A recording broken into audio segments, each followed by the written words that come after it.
Welcome, family, friends, and loved ones. We gather here today to celebrate the wedding of Joy and David. You have come here to share in this formal commitment they make to one another, to offer your love and support to this union, and to allow David and Joy to start their married life together, surrounded by the people dearest and most important to them. Joy and David, thank you for your presence here today, and now ask for your blessing, encouragement, and lifelong support for their decision to be married. Marriage is perhaps the greatest and most challenging adventure of human relationships. No ceremony can create your marriage. Only you can do that, through love and patience, through dedication and perseverance, through talking and listening, helping and supporting and believing in each other, and supporting and believing in each other, through tenderness and laughter, through learning to forgive, learning to appreciate your differences, and by learning to make all the important things matter, and to let go of the rest. What this ceremony can do is to witness and affirm the choice you make to stand together as life mates and partners. In contemplating the infinite vastness of the universe, Carl Sagan once said, "For small creatures such as we, the vastness is bearable only through love." As big as our world is, David and Joy found each other, partly through chance and partly through social engineering. However, it would be unfair to attribute their success as a couple to chance. Rather, it is important to note how they built a supportive and loving relationship with each other. I've had the privilege of becoming great friends with both David and Joy during the past few years. I'd like to share a bit about what I've witnessed as they've grown together as a couple. Through a chance snowstorm on their first date, they had the opportunity to get better acquainted. That's the story that's told by David. But through that snowstorm, they supported each other in a way that continued throughout their courtship. Although initially hesitant, the two began dating. The philosopher Bertrand Russell once said, "To fear love is to fear life." We all know how David was before he met Joy.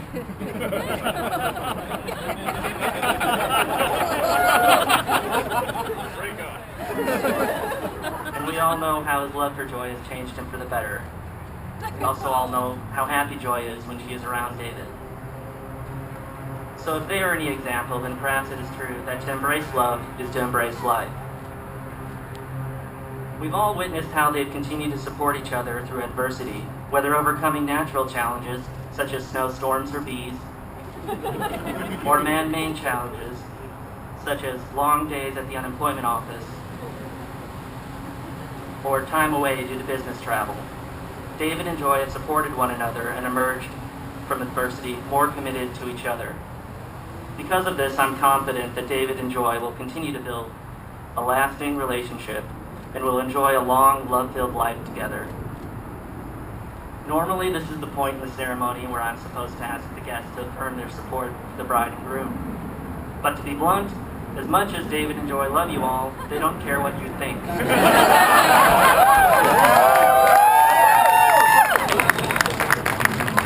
These two are a committed, loving couple. If you have a problem with that, then you're probably a jerk. So now's a good time to leave, because this food is expensive. Please leave your gift on the gift table on the way out. With that said, we've come to the point of your ceremony. We're going to say your vows to one another. But before you do that, I ask you to remember that love, which is rooted in faith, trust, and acceptance of one another, will be the foundation of an abiding and deepening relationship. No other ties are more tender, no other vows more sacred than those you take here today. Not because of any religious or civic law, but out of a desire to love and be loved by another person fully, without limitations.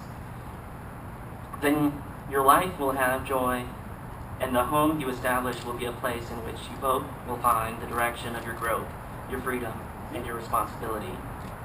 Please now read the vows you have written for each other.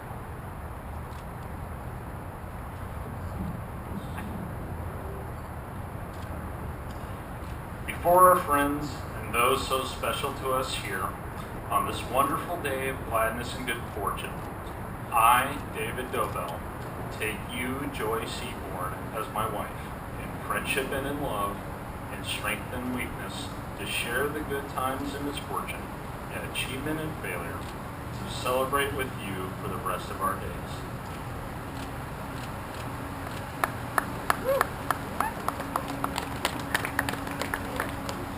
Before our friends and those so special to us here on this wonderful day of gladness and good fortune, I, Joyce Seaborn, take you, David Dobell, as my husband, in friendship and in love, in strength and weakness, to share the good times and misfortune, in achievement and failure, to celebrate life with you for the rest of our days.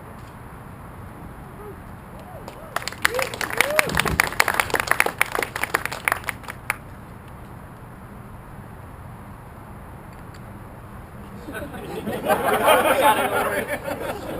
right, please take the ring.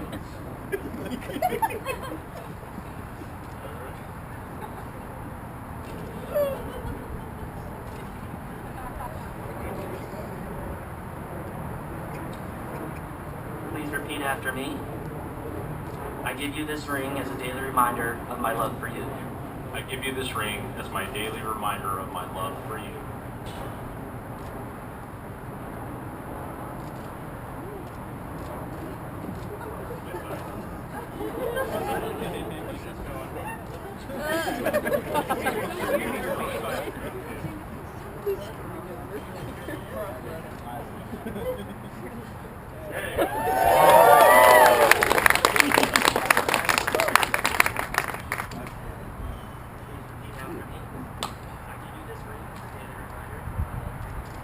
I give you this ring as a daily reminder of my love for you. That's how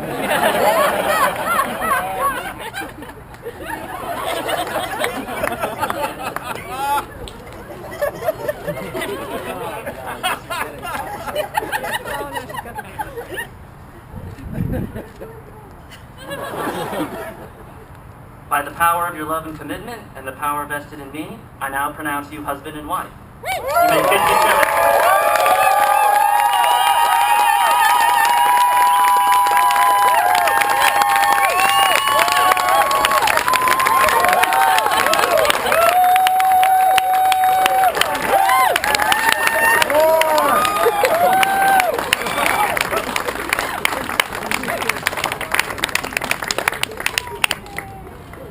Ladies and gentlemen, David and Joy Dobell.